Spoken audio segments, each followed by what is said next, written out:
First, I want to congratulate all of you graduates and all of your family members. Let's give it up for the families.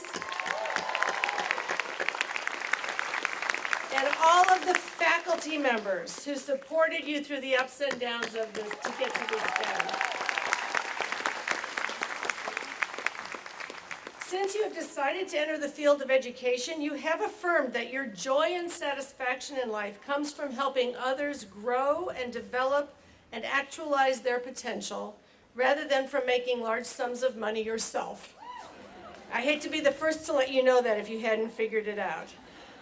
Furthermore, by coming here to the Stanford Graduate School of Education, you have confirmed that you want the very best tools available to pursue those goals.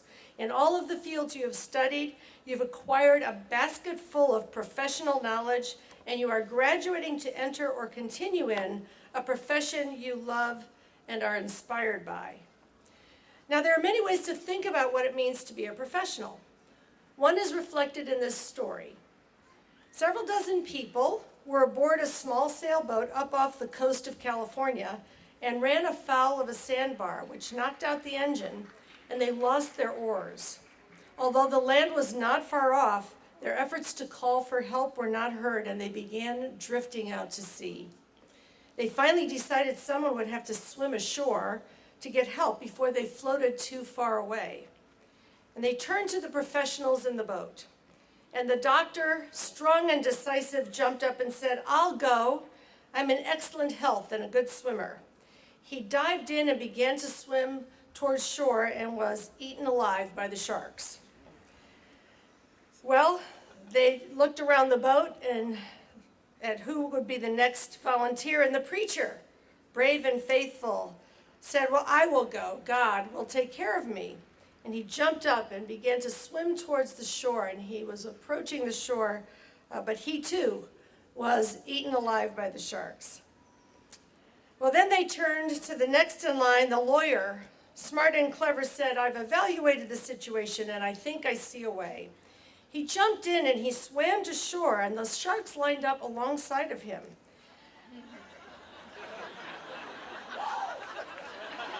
He got help, and all were rescued. And when he was asked, "Why didn't the sharks eat you?" he replied, "Professional courtesy." Now,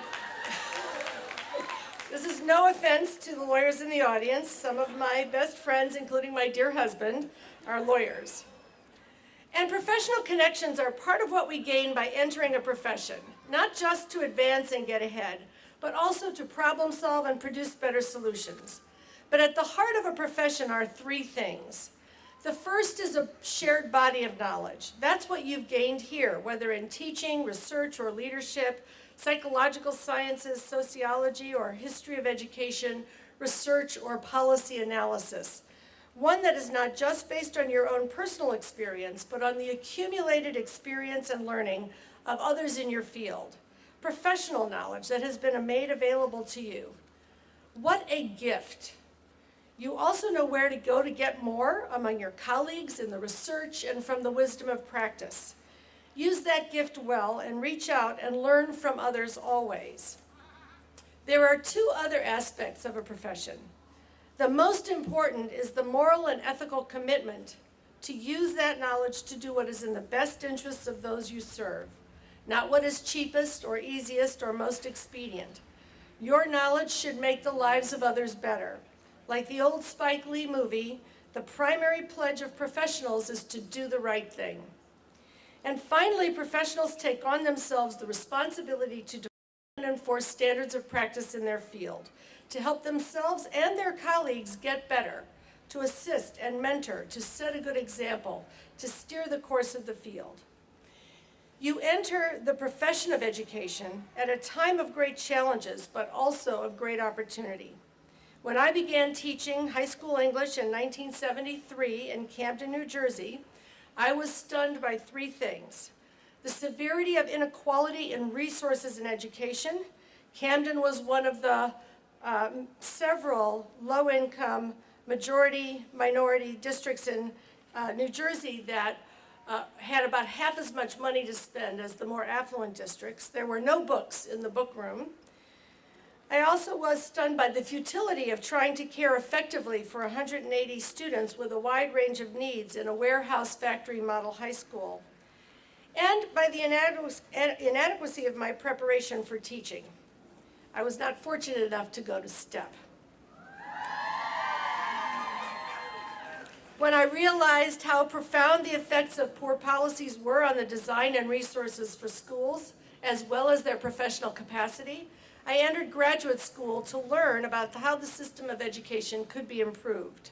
And indeed, thanks to the efforts of many educators and researchers, including many of those on this dais here, some improvements have been made. There are schools that have been redesigned to be more personalized, more focused on authentic learning, like our own East Palo Alto Academy, Summit, June Jordan, Hillsdale, and many other high schools and elementary schools we work with. And there are more strong teacher education programs, like our very own Amazing STEP program, which is a model in the nation and in the world, that offer effective preparation for the complex and critically important field of teaching. Indeed, teaching is the most important profession, as it is the profession on which all others depend. However, these are still the exception and not the norm, and the inequalities in funding still pervade most states. In fact, the highest spending district in the United States spends 10 times more than the lowest spending district. The rich get richer, the poor typically get poorer. There are state school finance lawsuits litigating these inequalities in 40-plus states. Virtually every state has a state bird, a state flag, and a state school finance lawsuit. Furthermore, in many ways, the challenges have grown greater. The U.S. now has a far higher poverty rate for children than any other industrialized country. 1 in 4 children live in poverty. More than 50% of public school children in California are low income. We have a more tattered safety net, more who are homeless, without health care, without food security. We have a more segregated and inequitable system of public education than we had in the 1970s and 80s. A burgeoning school-to-prison pipeline, along with a larger and more costly system of incarceration than any country in the world, including China. We have 5% of the world's population and 25% of its inmates. One system that is now directly cutting into the money we should be spending on education. These policies have been penny-wise and pound-foolish. Most inmates are functionally illiterate and lack a high school diploma, yet during an era when we would not spend $10,000 a year on the education of a child in Oakland to ensure that he could learn to read, we spent $50,000 a year on the same young person when he was incarcerated a few years later. At a time when all people need more education than ever before, when more than 70% of jobs require specialized training, during the Great Recession this decade, nearly every state cut its school budgets, in California by more than $2,000 per child, with most of the cuts falling on the schools serving the children in greatest need. At the federal level, our major education policy strategy has been to triple the amount of mandated standardized testing and to sanction schools that do not meet ever higher targets for performance on the tests, an approach that has relied on testing without investing. As under-resourced schools serving high-need students have been labeled as failing, sanctioned, and sometimes closed, there has been no national move to provide them with the resources that would allow them to meet their children's needs. The current situation reminds me of the words of Marie Antoinette on the eve of the French Revolution. When she was told that the people had no bread, she is rumored to have said, "Let them eat cake." In the current context, our national reply to the growing crisis of childhood poverty, homelessness, and hunger has been to say, well, let them eat tests. The result has been a slide in the educational standing of the U.S. in the world. From a position of unquestioned leadership in the 1970s, the U.S. slipped to 25th in the world in high school attainment, 17th in college participation, and between 20th and 30th in reading, science, and math achievement on international tests.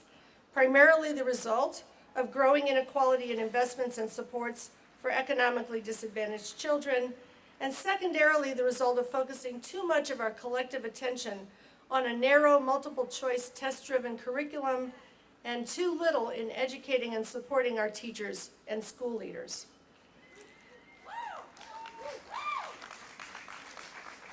Although there are pockets of innovation and islands of success, we have pursued few of the systemic policies found in the highest achieving countries like Finland, Singapore, and Canada. These jurisdictions provide high-quality preschool and health care for all children. Yes? They also fund their schools equitably with more funds to the neediest schools. They support a well-prepared teaching force, funding competitive salaries and high-quality teacher education, mentoring, and professional development for all teachers at state expense with a stipend or salary while you train. Yes, you could move to Canada now.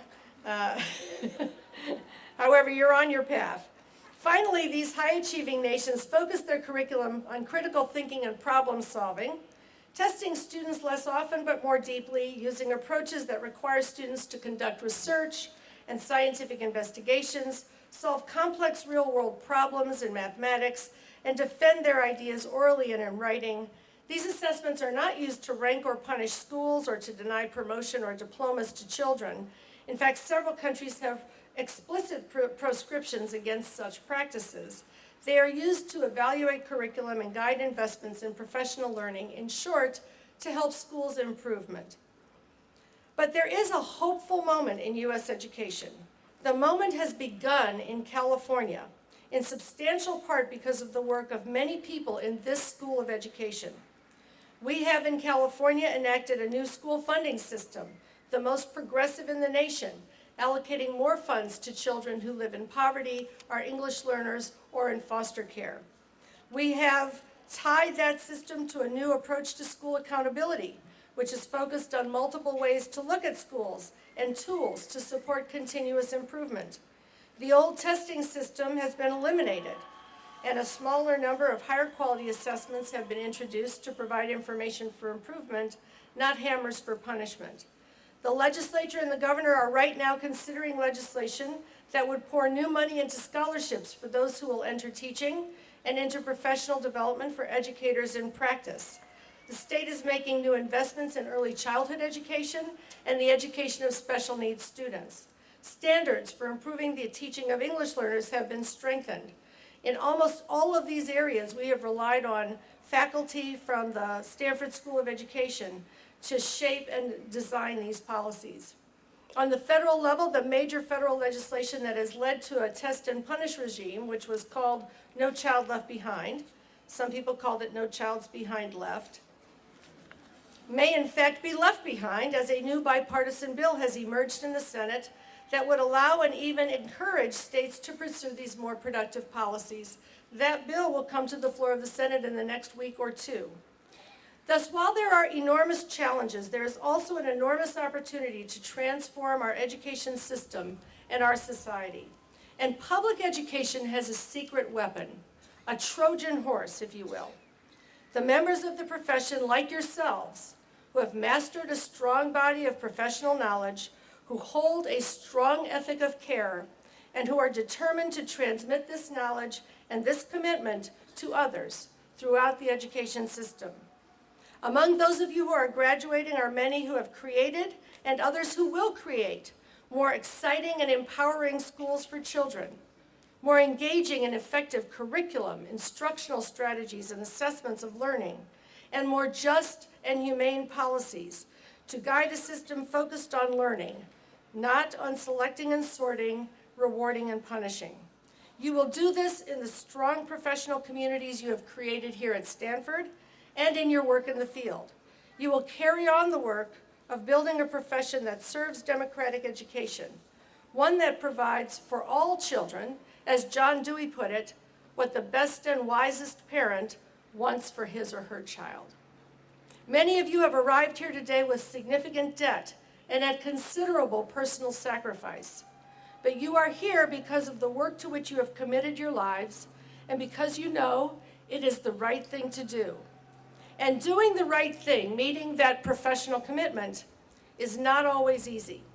Whether it is standing up for a child who is mistreated, or finding the energy to go that extra mile to reach out to a troubled parent, or taking up a challenging issue in the research, or taking on a difficult concern in the public discourse, doing the right thing is often hard.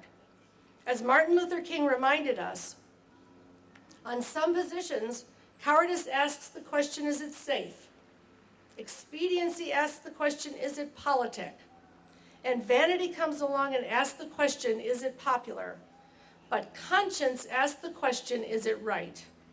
And there comes a time when one must take a position that is neither safe, nor politic, nor popular, but he must do it because conscience tells him it is right. When you encounter these moments, take heart in knowing that the arc of history is long, as King noted, but it tends toward justice. Take courage in knowing that where a community of hands comes together to work toward justice, a freedom seed will grow. Take pride in knowing when the work is challenging and setbacks come, as they must when anything important is happening, that you are building a better future for every child and family and community that you touch. At this moment, we need the contributions and the commitment of each of you to accomplish these goals and to reclaim our democracy. We need the courage of a strong professional community. And in that spirit, I want to leave you with the words of my favorite Democrat with a small d, Langston Hughes, who described this work in his poem, Freedom's Plow. When a man starts out with nothing, when a man starts out with his hands empty but clean, when a man starts out in the world, he starts first with himself and the faith that is in his heart, the strength there and the will there to build. First in the heart is the dream, then the mind starts seeking a way. His eyes look out on the world, on the great wooded world, on the rich soil of the world, on the rivers of the world. The eyes see materials for building, see difficulties too, and obstacles. The hand seeks tools to cut the wood, to till the soil, and harness the power of the waters. Then, the hand seeks other hands to help, a community of hands to help. Thus, the dream becomes not one man's dream alone, but a community dream. Not my dream alone, but our dream. Not my world alone, but your world and my world, belonging to all the hands that build. America is a dream. The poet says it was promises. The people say it is promises that will come true. The people do not always say things out loud, nor write them down on paper. The people often hold great thoughts in their deepest hearts, and sometimes only blunderingly express them, haltingly and stumbling put them into practice. The people do not always understand each other, but there is somewhere there always the trying to understand and the trying to say, you are a man, you are a woman, together we are building our land. America, land created in common, dream nourished in common, keep your hand on the plow, hold on. If the house is not yet finished, don't be discouraged, builder. If the fight is not yet won, don't be weary, soldier. The plan and the pattern is here, woven from the beginning into the warp and woof of America. All men are created equal. No man is good enough to govern another man without that other's consent. Better die free than live slave. Who owns those words? America. Freedom, brotherhood, democracy. A long time ago, an enslaved people heading toward freedom made up a song. Keep your hand on the plow, hold on. That plow plowed a new furrow across the field of history. Into that furrow, the freedom seed was dropped. From that seed, a tree grew, is growing, will ever grow. That tree is for everybody, for all America, for all the world. May its branches spread and its shelter grow until all races and all people know its shade. Keep your hand on the plow. Hold on. Thank you.